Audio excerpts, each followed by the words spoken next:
Hello student, स्वागत है आप सभी का आपके अपने चैनल गॉड क्लासेस पर। तो बच्चों, आज की जो क्लास है अप्लाइड मैथमेटिक्स क्लास 11th, जैसा कि आप लोगों ने कम्युनिटी टैब में पोस्ट किया था, सर स्ट्रेट लाइन का जो टॉपिक है वो आप पहले करवा दीजिए। तो स्ट्रेट लाइन का टॉपिक आज हम स्टार्ट करने वाले हैं और इस टॉपिक के अंदर सबसे पहले तो मैं आपको लेके जाऊँगा वापस 10th क्लास में। ठीक है, वापस 10th क्लास में ले जाना ज़रूरी है क्योंकि वहीं से ही इसको स्टार्ट किया गया है। तो स्ट्रेट लाइन के अंदर जो सबसे पहला जो कंसेप्ट है वो बेसिकली जो आपने 10th क्लास में कोऑर्डिनेट ज्योमेट्री पढ़ा था तो वहीं से स्टार्ट होता है। अब वहाँ पर जो जो फार्मूले थे उसको मैं फटाफट एक बार से रिवाइज कर लेते हैं। उनमें बहुत ज़्यादा मैं टाइम नहीं लगाऊंगा क्योंकि मैं उम्मीद करता हूँ कि आप लोगों ने 10th क्लास में कोऑर्डिनेट ज्योमेट्री पढ़ लिया होगा। अगर नहीं भी पढ़ा है तो फार्मूले तो एटलीस्ट अब आप इस वीडियो को देख के जरूर याद कर लेना, क्योंकि फार्मूलेज तो हमें आगे यूज़ करने पड़ेंगे। ठीक है, तो क्या क्या फार्मूले इसके अंदर है। सबसे पहला जो फार्मूला हमने उसमें यूज़ करना सीखा था वो था, फार्मूले से पहले थोड़ा सा कोऑर्डिनेट के बारे में और बात कर लेते हैं। कोऑर्डिनेट को जब हम लिखते हैं तो ऐसे हम लिखते हैं एक्स वाई। जब भी आपसे पूछा जाएगा कि व्हाट इज़ द कोऑर्डिनेट, मतलब कोऑर्डिनेट का मतलब है कि आपको उसकी एक्स की पोजीशन और वाई की पोजीशन बतानी पड़ेगी कि वहाँ पर उनकी वैल्यूज़ क्या है। जो अगर कोऑर्डिनेट बोलता है तो आप इस तरीके से उसको शो करेंगे यहाँ पर कि ये कोऑर्डिनेट है। अगर आपसे खाली x की वैल्यू पूछी जाती है तो इसको आप बोलते हैं एब्सिसा, और अगर आपसे y की वैल्यू पूछी जाती है तो इसको हम बोलते हैं ऑर्डिनेट। बहुत से क्वेश्चंस में ऐसा आएगा कि एक पॉइंट जो है वो x एक्सिस के ऊपर लाई कर रहा है। x एक्सिस के ऊपर लाई करने का मतलब है कि उसमें x की वैल्यू तो कुछ है वो हमें निकालनी है और y की वैल्यू लेकिन उसमें कन्फर्म है कि वो 0 है। तो अगर कोई पॉइंट x एक्सिस पर लाई करता है, if A point lies on x axis, it means its coordinate is x0। इस यहाँ पर x की जगह क्या वैल्यू होगी वो हमें फाइंड करनी पड़ेगी, लेकिन उसमें y कंफर्म होता है कि y तो 0 होगा क्योंकि जो x एक्सिस की लाइन आएगी, हॉरिजॉन्टल लाइन जो होती है उसमें y की वैल्यू हमेशा 0 रहती है। ऐसे अगर कोई पॉइंट y एक्सिस पर लाई करता है तो इसका मतलब उसमें y x की जो वैल्यू है वो 0 होगी और y की वैल्यू आपको आइडेंटिफाई करनी पड़ेगी। अगर कोई पॉइंट ओरिजिन पर लाई करता है तो वो तो आई थिंक कोई कन्फ्यूजन होगा ही नहीं किसी को।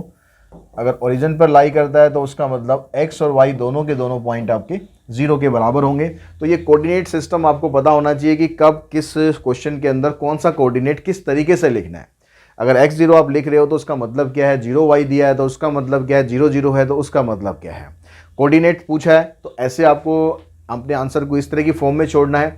एब्सिसा पूछा है तो सिंपल x की वैल्यू आपको लिखनी है और ऑर्डिनेट पूछा है तो आपको y की वैल्यू लिखनी है। उसके बाद जो और फार्मूला इसके अलावा है, फार्मूला है डिस्टेंस फार्मूला। डिस्टेंस फार्मूला हम कहाँ पर यूज़ करेंगे, जैसा कि इसका नाम है भाई, डिस्टेंस आपको निकालना है, दो पॉइंट्स के बीच का डिस्टेंस निकालना है। अब वो दो पॉइंट कहाँ कहाँ पर है, उनकी जो पोजीशन है, ये पॉइंट मान लो x1 y1 है, दूसरा पॉइंट x2 एंड y2 है।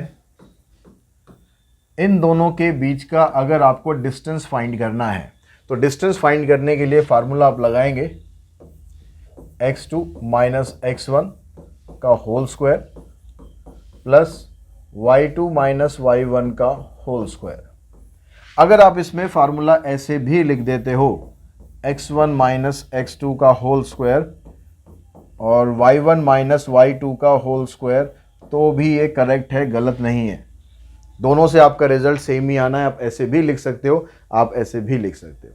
ठीक है, उसके बाद दूसरा फार्मूला क्या था, फिर फार्मूला था सेक्शन फार्मूला। अब ये कैसे डिराइव होते हैं मैं इन सब के डिटेल में नहीं जाऊंगा क्योंकि ये 10th क्लास में आप लोगों ने पढ़े हुए।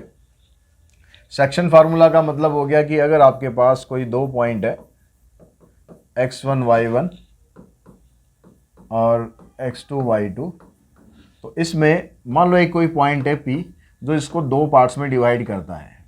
हमने इसकी जो रेशो है वो ले ली, इसको m और n की रेशो में डिवाइड करता है, तो इसके कोऑर्डिनेट आपको बताने हैं। तो यहाँ पर जब हम सेक्शन फार्मूला लगाते हैं तो x की वैल्यू होती है m इंटू में x2 n इंटू में x1 divided by m plus n। 10th class में हो सकता है आपने रेशो को mn लेने की बजाय आपने m1 m2 से करा हो, तो बात वही है, आप m1 m2 में कंफर्टेबल हैं तो आप वो भी लिख सकते हैं। ऐसे अगर हम y की वैल्यू निकालते हैं तो ये होगा my2 n y1 divided by m plus n। अब ये फार्मूला जो हम लगाते हैं ना, ये हम लगाते हैं इंटरनल डिवीजन के लिए। अब ये इंटरनल एक्सटर्नल का मतलब क्या है? इंटरनल डिवीजन का मतलब है कि जो पॉइंट P है ये A और B दोनों के बीच में लाई कर रहा है, इन दोनों के बीच में कहीं पर भी होगा, लेकिन अगर ये पॉइंट इन दोनों से बाहर आ जाए, A इधर है, B इधर है और P इधर है, ये वही x1 y1 है, ये x2 y2 है और ये xy है। अब ये क्या कर रहा है, रेशो वही रहेगी, जैसे AP की रेशो m थी, तो यहाँ से लेकर यहाँ तक की जो रेशो है ये m है और यहाँ से लेकर यहाँ तक की रेशो ये n है। अब अगर हम इसको बोलते हैं तो इसको बोला जाता है एक्सटर्नल डिवीज़न। तो ये क्वेश्चन में अगर आपको दे रखा हो कि एक्सटर्नल डिवीज़न कर रहा है तो हम फार्मूला कौन सा यूज़ करेंगे, तो उस फार्मूले के अंदर हम mx2 माइनस nx1 कर देंगे, नीचे भी m माइनस n कर देंगे और y की वैल्यू निकालने के लिए भी my2 minus ny1 divided by m minus n करेंगे। बस यही ध्यान रखना है कि ये इंटरनल डिवीज़न दिया है या एक्सटर्नल डिवीज़न दिया है।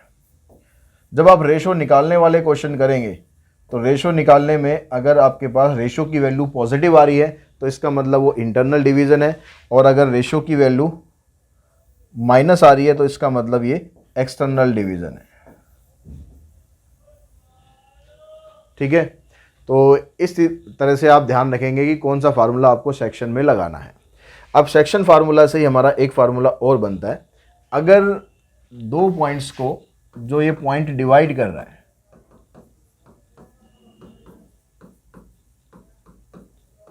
एक पॉइंट है यहाँ पर P, ये इसको अगर डिवाइड कर रहा है इक्वल पार्ट्स में, ये दोनों बराबर हैं, बराबर है तो इसकी और इसकी दोनों की रेशो 1:1 है, यानी ये बनेगा यहाँ पर मिड पॉइंट। और मिड पॉइंट का जो फार्मूला होता है, मिड पॉइंट फार्मूला इस सेक्शन फार्मूला से ही डिराइव होके बनता है। इसका फार्मूला बन जाता है x1 प्लस x2 अपॉन में 2 और y की वैल्यू बन जाती है y1 प्लस में y2 अपॉन में 2। तो अगर मिड पॉइंट दिया हुआ है या मिड पॉइंट निकालना है तो आप ये वाला फार्मूला यूज़ कर सकते हो। इसके अलावा अगर यहाँ पर एक क्वेश्चन सेंट्रोइड का आ जाए, सेंट्रोइड क्या होता है, जब भी ट्राइंगल के तीनों मीडियन जिस पॉइंट से तीनों के तीनों पॉइंट इंटरसेक्ट करते हुए जाते हैं, मान लो एक मीडियन मैंने ये ड्रॉ किया, एक मीडियन ये ड्रॉ किया, एक मीडियन ये ड्रॉ किया, ये जो पॉइंट है इसको हम बोलते हैं सेंट्रोइड। और इस सेंट्रोइड के जो कोऑर्डिनेट होते हैं इसको हम डिनोट कर लेते हैं x, y और z से। ये तीन वर्टेक्स हो गए ट्राइंगल के, x1, y1, z1, x2, y2 and z2, और ये हो गया x3, y3 एंड z3। अब यहां से अगर आप सेंट्रोइड के कोऑर्डिनेट निकालो तो उसके लिए आपको क्या करना पड़ेगा, जैसे मिड पॉइंट फार्मूला था सेम उसी तरीके से है। ठीक है, यहां पर आपको x की वैल्यू निकालनी है तो x1, x2, x3 divided by 3 कर देंगे, और y की वैल्यू निकालनी है तो y1, y2 and y3 divided by 3 कर देंगे। यहाँ पर मैंने 3D के पॉइंट लिख दिए, तो ये 2D में अभी हम कर रहे हैं क्योंकि स्ट्रेट लाइन तो 2D में ही होती है। तो हम यहाँ से जो तीसरा कोऑर्डिनेट मैंने लिया Z1, ये 3D में यूज़ होता है, इसको हम छोड़ देंगे। ठीक है, सिर्फ हम x और y की बात कर रहे हैं, तो दो फार्मूले हमारे आ जाएंगे x और y। उसके अलावा एक फार्मूला जो लास्ट ईयर आपके सिलेबस से डिलीट हो गया था, एरिया ऑफ ट्राइंगल, लेकिन हो सकता है कि कुछ बच्चों को पढ़ाया भी गया हो, एरिया ऑफ ट्राइंगल। ऐसे ही आपके पास तीन वर्टेक्स हैं ट्राइंगल के।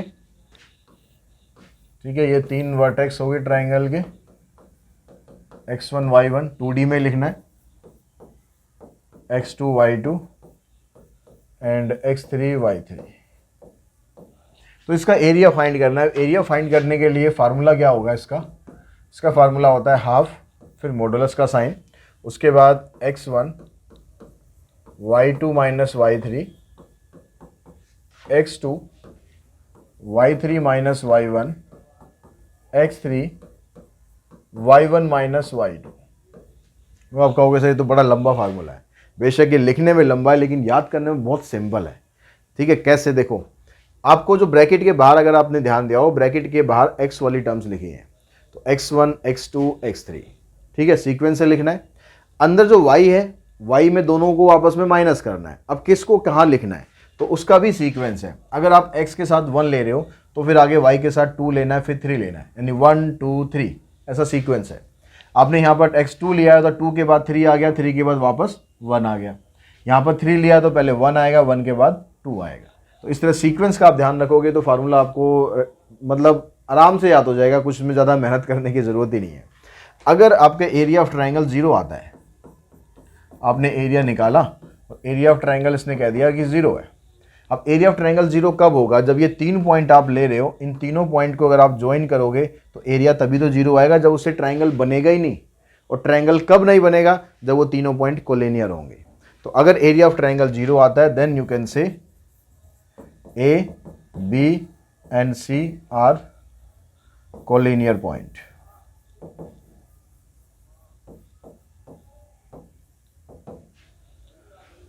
तो ये सारा जो फार्मूले आपको यूज़ करने हैं फर्स्ट एक्सरसाइज में, तो ये सारे फार्मूलाज हैं, ठीक है। अब इसके एक्सरसाइज जो 7.1 है उसके कुछ क्वेश्चंस हम स्टार्ट कर देते हैं। आज की इस वीडियो के अंदर हम कोशिश करते हैं कि कुछ इसके 7-8 क्वेश्चन हम कर लें, बाकी के क्वेश्चन फिर उसको नेक्स्ट वीडियो में करेंगे। तो ये एक्सरसाइज 7.1 आ गई। इसमें जो पहला क्वेश्चन आपको दिया है कि A is a point on y axis. Point कहाँ पर है? वाई एक्सिस पर है। तो इसके कोऑर्डिनेट क्या बनेंगे? इसके कोऑर्डिनेट आ गए 0 y, ठीक है। Whose ordinate is 5। ऑर्डिनेट मतलब y की वैल्यू भी दे दी इसने, y की वैल्यू दे दी आपको 5। And b is the point this, compute the length of A B. तो ए बी की आपको लेंथ बतानी है। अब ए पॉइंट क्या था? ए पॉइंट था 0 y। अब 0 y में से y की वैल्यू उसने दे दी आपको 5 और b पॉइंट आपको दे रखा है -3 एंड 1। इन दोनों के बीच का आपको डिस्टेंस फाइंड करना है। तो डिस्टेंस फार्मूला लगा दो। अब कुछ रह गया इसके अंदर, -3 -0 1 -5। इसको सॉल्व करेंगे तो ये बना आपके पास -3 का स्क्वायर करेंगे 9 आ जाएगा, 1 -5 -4 बनेगा और -4 का सीधा स्क्वायर करके लिख दो। -4 का स्क्वायर 16, ये आ गया √25। आंसर आ गया इसका 5 यूनिट। यानी ए बी का जो डिस्टेंस है उसकी वैल्यू आ गई आपके पास 5 यूनिट। उसके बाद इसका अगर हम सेकंड पार्ट देखें, सेकंड पार्ट में कहता है कि आपको डिस्टेंस दे रखा है, डिस्टेंस आपको दे रखा है ए और बी के बीच का, आपको एक्स की वैल्यू फाइंड करनी है। तो ए बी के बीच का डिस्टेंस कितना है? डिस्टेंस दिया हुआ 5। अब यहां पर आप डिस्टेंस फार्मूला लगा दो, या फिर हम इसको ऐसा भी कर सकते हैं कि हम पहले स्क्वायर कर लेते हैं। स्क्वायर करने का बस फायदा ये होगा कि आपको डिस्टेंस फार्मूला के अंदर जो आप रूट लगाते हो वो रूट आपको नहीं लगाना पड़ेगा, क्योंकि स्क्वायर से वो रूट खत्म हो गया, स्वाहा हो गया, तो आपको वो लगाने की जरूरत नहीं है। तो ए बी का हम डिस्टेंस निकालते हैं, तो x - 1 फिर 7 - 3 इक्वल्स टू 25, ठीक है। रूट नहीं लगाया, क्यों नहीं लगाया? क्योंकि स्क्वायर ऑलरेडी हो चुका है। अब यहां पर आप a - b का होल स्क्वायर लगा दो, a का स्क्वायर -2ab प्लस b का स्क्वायर। यहाँ पर 7 - 3 बनेगा 4, 4 का स्क्वायर कर देंगे 16 और 25 है, इसको भी आप इसी साइड ले आओ। तो बना क्या? x square -2x, 16 + 1 17। 25 में से 17 माइनस करोगे तो आ जाएगा -8।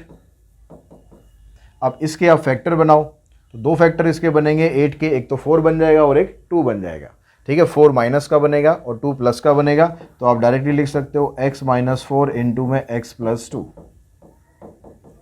अगर यहाँ पर कुछ नंबर नहीं है एक्स स्क्वायर के साथ में, तो आप डायरेक्टली जो भी फैक्टर होता है, जैसे -4 आया था तो एक फैक्टर आपका x - 4 आ गया, दूसरा +2 आया था तो एक फैक्टर x + 2 आ गया।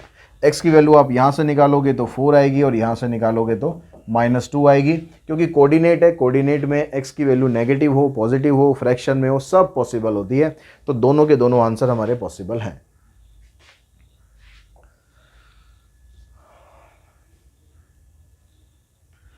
क्वेश्चन नंबर सेकंड में यहां कहता है find the abscissa of point. Abscissa मतलब आपको x की वैल्यू पूछ रहा है।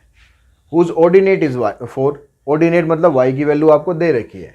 And which are at a distance of 5 unit from the 5 0। तो ये भी पिछले क्वेश्चन की तरह ही हो गया कि एब्सिसा की वैल्यू तो पूछ रहा है, ये पॉइंट हम ले लेते हैं। इसमें से जो इसका ऑर्डिनेट है उसकी वैल्यू दे रखी है और जो दूसरा पॉइंट है वो है 5 0, और इन दोनों के बीच का जो डिस्टेंस है वो 5 यूनिट है।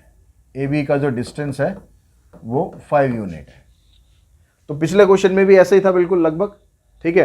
वहाँ पर x450 था और वहाँ पर क्या था, वहाँ पर पॉइंट थे आपके पास 13 और x7, यहाँ भी डिस्टेंस 5 दे रखा था। तो बिल्कुल इसी तरीके से आपको प्रोसीड करना है, एक इक्वेशन बन जाएगी, उसके फैक्टर करने हैं, फैक्टर करके आपके पास उसकी 2 वैल्यू आ जाएंगी।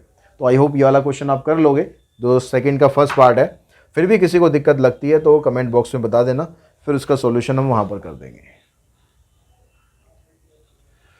सेकंड क्वेश्चन, सेकंड पार्ट देखिए, इसमें कहता है कि how many points are there on the x axis whose distance from the point 2 3 is less than 3 unit. ये कह रहा है कि एक्स एक्सिस के ऊपर कितने पॉइंट हैं, ये एक्स एक्सिस हो गया हमारा, और ये पॉइंट है 2 3, एक्स की वैल्यू 2, वाई की वैल्यू 3, ये पॉइंट है 2 3, ठीक है। अब ये कहता है कि how many points are there on the x axis, ये आपके पास एक्स एक्सिस है, इसके ऊपर कितने ऐसे पॉइंट हैं जिसका डिस्टेंस अगर आप इस पॉइंट से निकालोगे तो वो लेस देन 3 यूनिट आएगा। अगर मैं यहां से एक परपेंडिकुलर ड्रॉ करूं, एक परपेंडिकुलर मैं ड्रॉ करूं P, ठीक है। अब यहां से इसका जो डिस्टेंस है वो कितना होगा, y की वैल्यू कितनी यहां पर 3 है, क्योंकि डिस्टेंस आप काउंट करोगे तो ऐसे काउंट करोगे ना, तो ये कितना है 3 यूनिट, तो इसका डिस्टेंस 3 यूनिट है, यानी ये भी 3 से छोटा नहीं है, ये भी 3 से छोटा नहीं है, और ये पूछ रहा है कि 3 से छोटा होना चाहिए। अगर मैं इस पॉइंट से इधर या उधर में जाऊं, ये परपेंडिकुलर है, अगर मैं इधर जाऊं, ठीक है, या मैं इधर आऊं, तो कोई भी पॉइंट ऐसा नहीं होगा जो इससे बड़ा हो, उससे छोटा हो, क्योंकि perpendicular line segment is the shortest line segment. Perpendicular line segment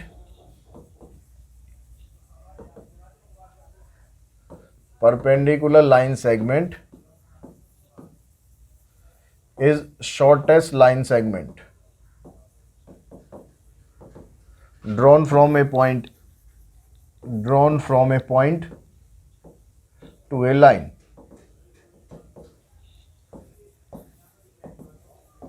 यानी ये जो OP आ रहा है ना हमारे पास, इसको मैं वो रख देता हूं, OP जो आ रहा है ये सबसे छोटा लाइन सेगमेंट होगा। इसके अलावा आप जितने भी लाइन सेगमेंट बनाओगे ना इसके ऊपर, वो सारे के सारे वैसे हमेशा बड़े होंगे।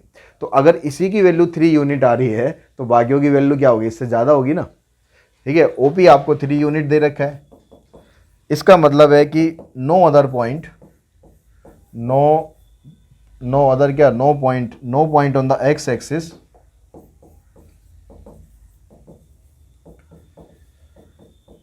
with distance from given point is less than 3। कोई भी पॉइंट पॉसिबल नहीं होगा, जितने भी पॉइंट आएंगे सभी की वैल्यू 3 से ज़्यादा होगी, चाहे थोड़ी सी ज़्यादा हो लेकिन ज़्यादा होगी, छोटी किसी की नहीं होगी।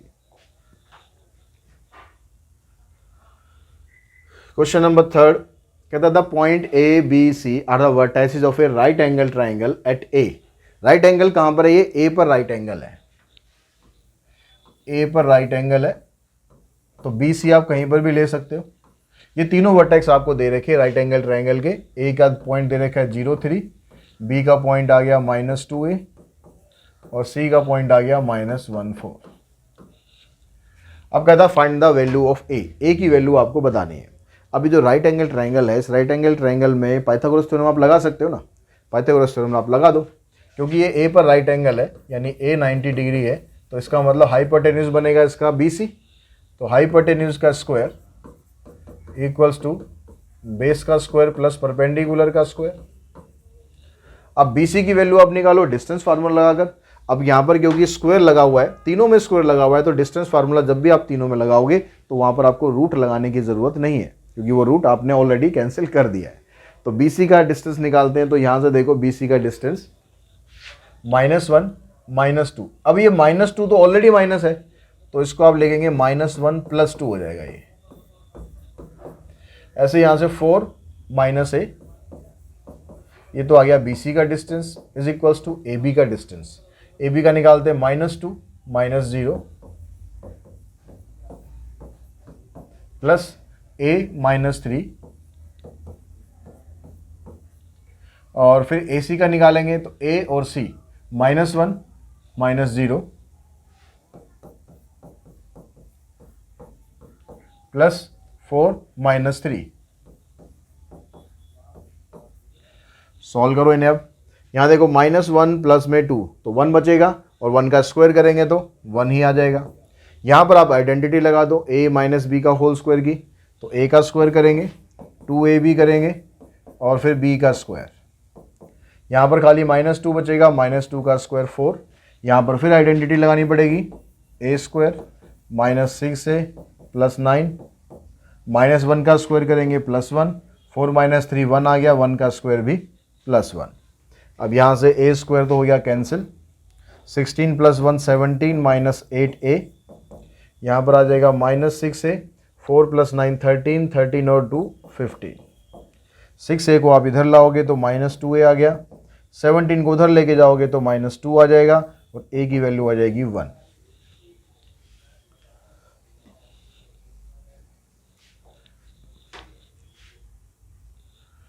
क्वेश्चन नंबर 4 देखते हैं। इसमें कहता है कि in what ratio does the point this divide the line segment joining the point this and this.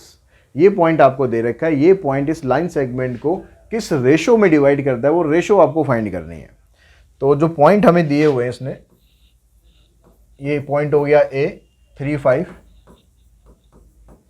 और b आ गया -7 9। एक पॉइंट है यहाँ पर p 1/2 एंड 6। ये पॉइंट इसको किस रेशो में डिवाइड करता है, ये रेशो आपको निकालनी है।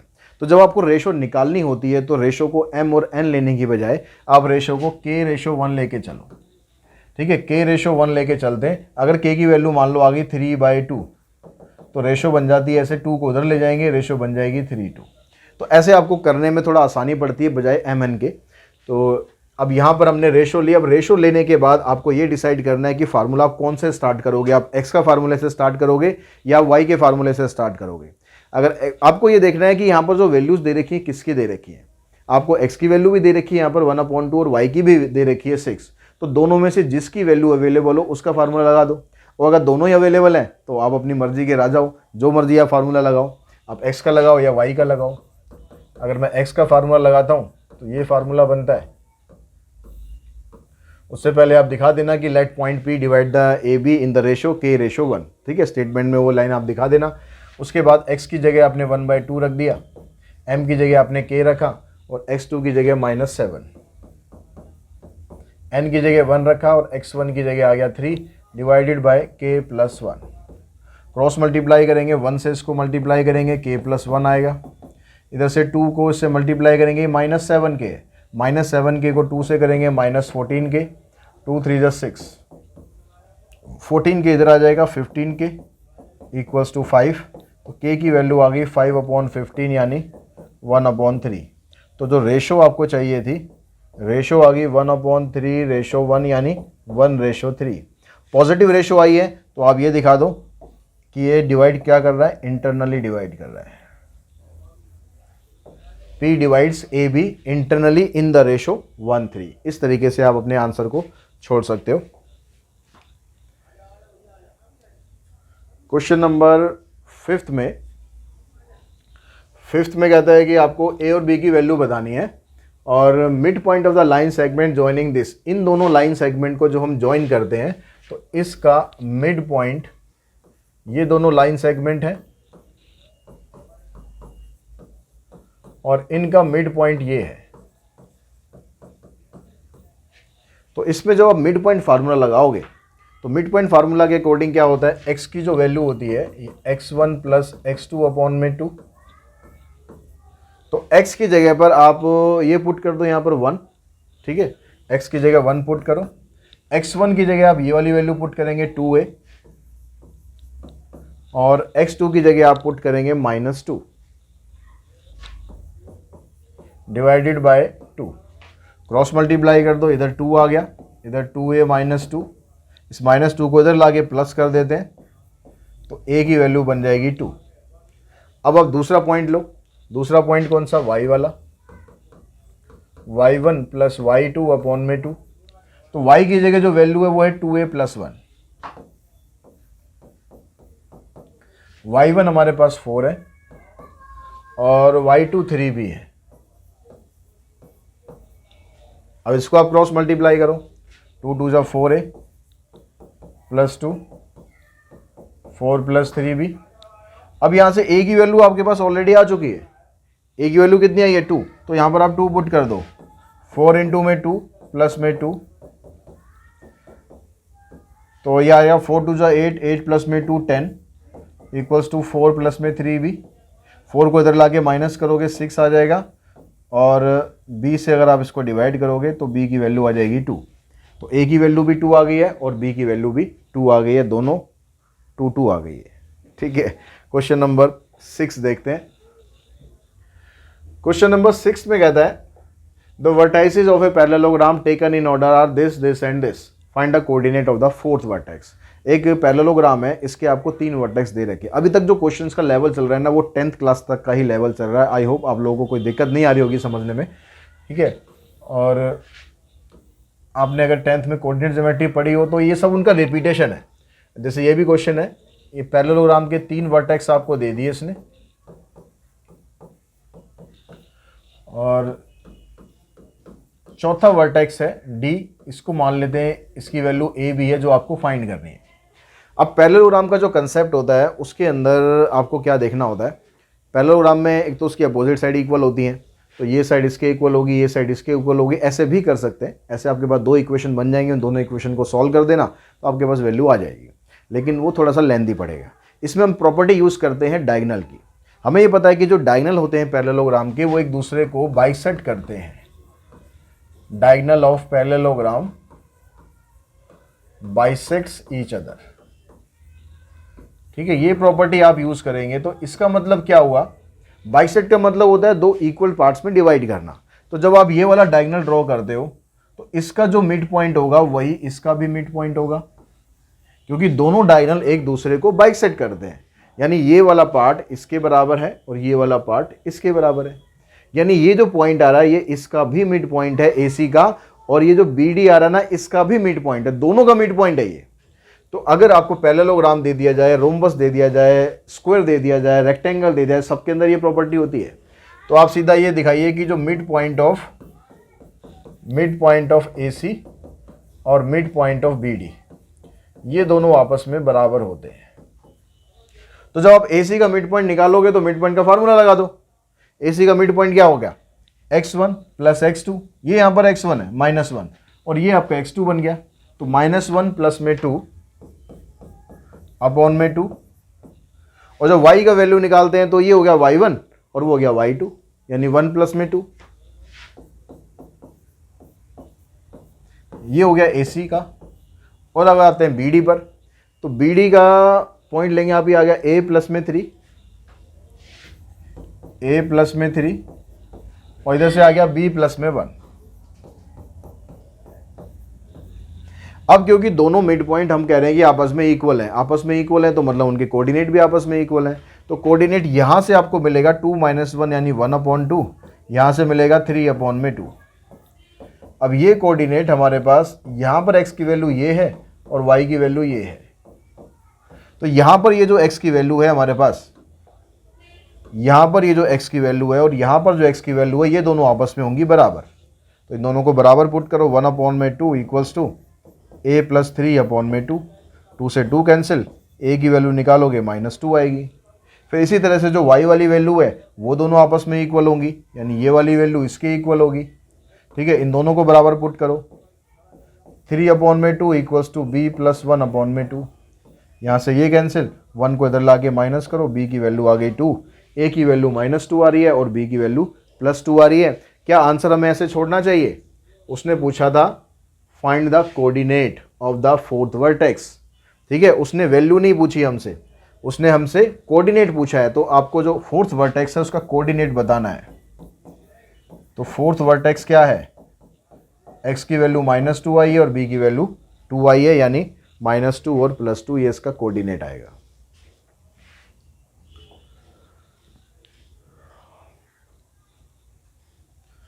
इसी का जो सेकंड पार्ट है उसमें आपको क्या कहता है कि if 2 vertex of a parallelogram are this, इसमें 2 वर्टेक्स दिए and it's diagonal meet at 2 - 5, और इसका डायगोनल जो है दोनों के वो 2 - 5 पर एक मीट करते हैं। मतलब ये पैरेललोग्राम हो गया, ये इसका डायगोनल हो गए दोनों के, और A B C D, the two vertices of a parallelogram are this and diagonal meet at this, find the other two vertices of the parallelogram। तो ये दो वर्टेक्स दे दिए इसने, ये दोनों वर्टेक्स आपको फाइंड करने हैं। इसको मैं ए बी नाम दे देता हूँ, इसको मैं पी क्यू नाम दे देता हूँ। और इन दोनों का जो डायगोनल है ना, ये जो डायगोनल जहाँ पर मिलते हैं, ये पॉइंट दे दिया आपको 2 - 5। तो अब आपको ये वाला वर्टेक्स भी बताना है और ये वाला वर्टेक्स भी बताना है। अब यहाँ भी जो कंसेप्ट है वो तो सेम ही रहेगा ना, डायगोनल यहाँ भी पैरेललोग्राम है तो डायगोनल यहाँ भी एक दूसरे को बाइसेक्ट करेंगे। तो सेम कंसेप्ट आप यूज़ करो कि ये जो पॉइंट आपको दे रखा है ये इसका भी मिड पॉइंट है।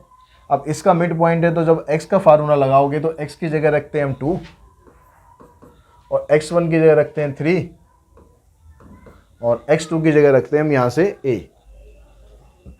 तो यहाँ से हमने सॉल्व करा, 4 आ गया, 3 + a, तो a की वैल्यू आ गई 1। ऐसे जब y का फार्मूला लगाते हैं तो y की जगह रखते हैं यहाँ पर -5, ये हो गया हमारा y1 और जो b है वो हो गया y2 डिवाइडेड बाई 2। फिर इसको क्रॉस मल्टीप्लाई करते हैं तो b की वैल्यू आ गई -12। तो a की वैल्यू भी आ गई, b की वैल्यू भी आ गई, यानी जो c वर्टेक्स है वो क्या बन गया 1 and -12। सेम ऐसे फिर हम d निकाल सकते हैं। इस लाइन सेगमेंट को लेते हैं तो ये मिड पॉइंट दे रखा है इस लाइन सेगमेंट का, तो जो वैल्यू आपके पास यहाँ पर है x की 2, इस बार आपके पास ये x1 का काम करेगा और ये x2 का काम करेगा। तो -1 प्लस में p अपॉन में 2, क्रॉस मल्टीप्लाई करो तो p की वैल्यू आ जाएगी 5। ठीक है, उसी तरह से जब आप y की वैल्यू पे जाते हैं तो -5, इधर आ गया आपके पास 0, इधर आ गया q, फिर यहाँ भी क्रॉस मल्टीप्लाई करते हैं तो q की वैल्यू आ गई -10। तो यहाँ से जो चौथा वर्टेक्स है आपका d, वो क्या बन गया 5 and -10। तो आपके पास c आ गया 1 - 12 और ये आ गया 5 - 10।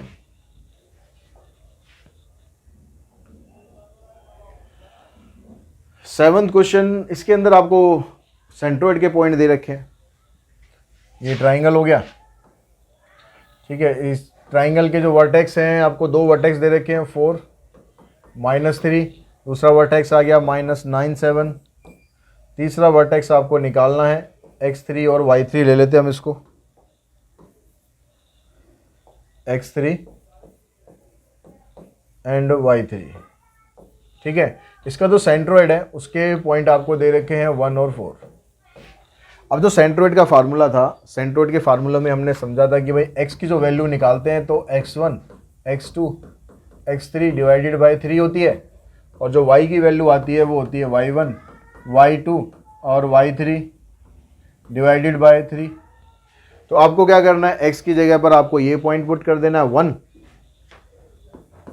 x1 में से जो a का पॉइंट है 4, x2 हो गया जो b का पॉइंट है -9 और x3 तो आपको निकालना है ही। इसको क्रॉस मल्टीप्लाई करते हैं, 4 - 9 -5 आ गया, तो x3 की वैल्यू आ गई 8। ठीक है, फिर ऐसे हम यहाँ पर y की जगह वैल्यू पुट करते हैं 4, y1 आ गया -3 + 7 y3 अपॉन में 3, यह आएगा 3 4 = 12, 7 - 3 4। इसको यहाँ ले जाओ, माइनस करोगे, ये आ जाएगा आपके पास 12 - 4 8। तो x3 भी आ गया, y3 भी आ गया। अब आपसे पूछता है फाइंड द थर्ड वर्टेक्स, तो थर्ड वर्टेक्स बनेगा हमारा 8 and 8, दोनों वैल्यू उसकी 8 और 8 आ जाएंगी।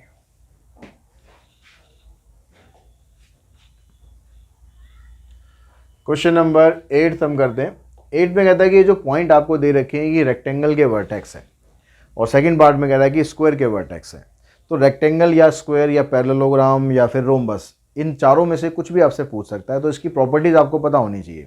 रेक्टेंगल में क्या होता है कि उसकी अपोजिट साइड्स इक्वल होती हैं और उसके डायगोनल भी इक्वल होते हैं। पैरेललोग्राम और रेक्टेंगल में ये डिफरेंस होता है कि जो अपोजिट साइड पैरेललोग्राम की भी बराबर होती हैं दोनों, लेकिन जो डायगोनल होते हैं पैरेललोग्राम के अनइक्वल होते हैं और रेक्टेंगल के इक्वल होते हैं। तो जब हम यहाँ पर रेक्टेंगल के, ये हमने मान लिया A B C D, तो इसके लिए आपको पहले चारों साइड निकालनी पड़ेगी, ए बी भी निकालनी पड़ेगी, बी सी भी निकालनी पड़ेगी, सी डी भी निकालनी पड़ेगी और ए डी भी निकालनी पड़ेगी। अगर आप रेक्टेंगल बनाते हो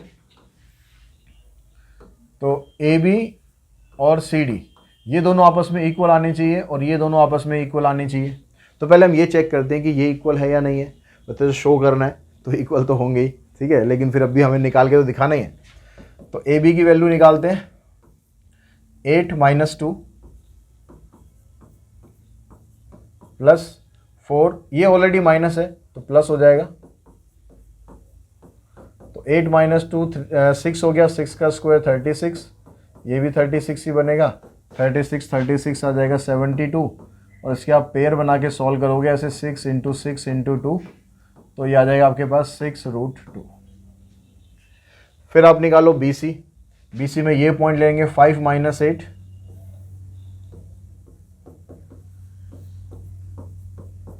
और 7 - 4, तो ये बनेगा आपके पास -3, 3 का स्क्वायर 9, यहाँ भी 3 आएगा, इसका स्क्वायर 9, ये आ जाएगा √18 और √18 के फैक्टर करेंगे आ जाएगा 3 × 3 × 2, तो ये आ जाएगा 3√2। ए बी आ गया, बी सी आ गया। अब सी डी निकालते हैं। सी डी की वैल्यू लेंगे तो -1 - 5, फिर 1 - 7,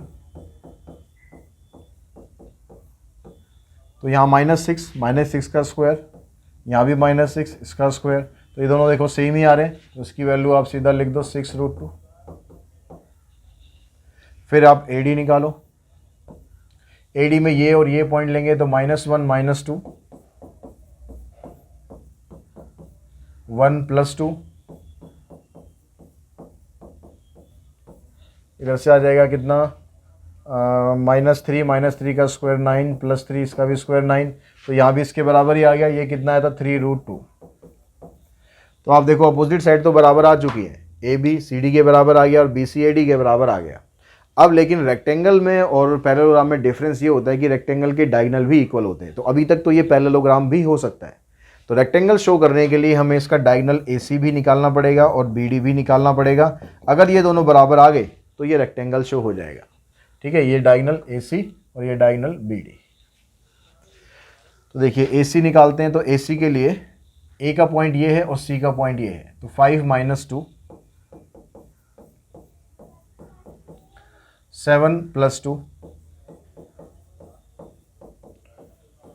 5 - 2 3 आ गया, 3 का स्क्वायर 9, 7 + 2 9, 9 का स्क्वायर हो गया 81, तो ये आ जाएगा √90, ठीक है। 90 की अगर आप पेयर बनाओगे तो 3√10 आ जाएगा। अब निकालते हैं बी डी। बी डी में आ गया ये दोनों -1 - 8, 1 - 4, तो ये आ गया -9 का स्क्वायर 81, 1 - 4 -3 का स्क्वायर 9, ये भी आ गया √90, यानी ये भी आ गया 3√10। तो यहाँ से हमने देखा कि डायगोनल भी बराबर आ गए। तो आप दिखाइए कि भाई अपोजिट साइड ए बी और सी डी ये भी बराबर है, बी सी और ए डी ये भी बराबर है, और जो डायगोनल आया हमारा ए सी और बी डी ये भी बराबर है। अगर ऐसा है तो ए बी सी डी क्या है, एक रेक्टेंगल है।